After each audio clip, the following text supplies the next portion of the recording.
আসসালামু আলাইকুম, সবাইকে স্বাগতম নতুন একটি ভিডিওতে। আপনারা জানেন আমি আগে একটা ভিডিও করেছিলাম যে করলার চাষ করতেছিলাম।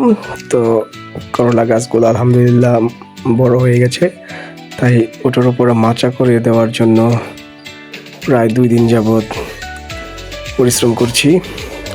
রোদ, এত পরিমাণ রোদ, মানে কাজ করা একদম অসম্ভব। অনেক রোদ উঠছে। গত শুক্রবার কাজ করেছিলাম, এই চারপাশের যেই খুঁটিগুলো এগুলা লাগিয়েছিলাম, এবং আজকে পহেলা বৈশাখে আজকে আবার কার্যক্রম শুরু করেছি কাজের।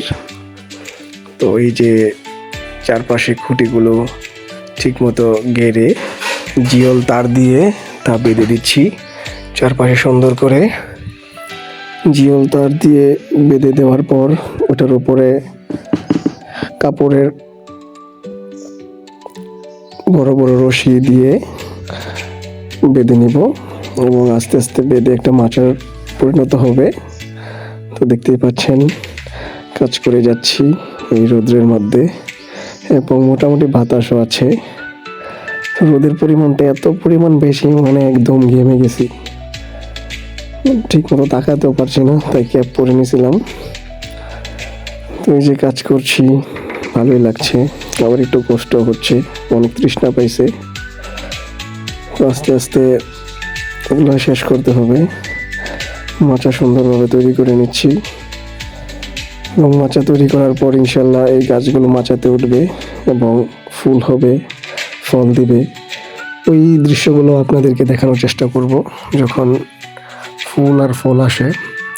এই যে দেখতে পাচ্ছেন যে মাচা অলরেডি তৈরি মোটামুটি পর্যায়ে হয়ে গেছে। একটা পাশ খালি আছে, এক পাশ অলরেডি কমপ্লিট। এই যে সুন্দর একটা পরিবেশে, গ্রামীণ পরিবেশে সুন্দর একটি জায়গায় আমি আমার করলা গাছের মাচা তৈরি করে নিচ্ছি। খুবই সুন্দর দেখাচ্ছে পরিবেশটা। তো এই যে আমার মাচা অলরেডি তৈরি হয়ে গেছে, দেখতেই পাচ্ছেন। আর এই যে আমার গাছগুলো, এগুলো তো অনেক পরিমাণ আগাছা জন্মাইছে, তো এটা পরিষ্কার করে নিচ্ছি। আগাছা থাকলে তো গাছগুলো ভালো করে বড় হবে না, তাই এগুলোর চারপাশে পরিষ্কার করে দিয়েছি। সুন্দর। সবাই ভালো থাকবেন। আসসালামু আলাইকুম।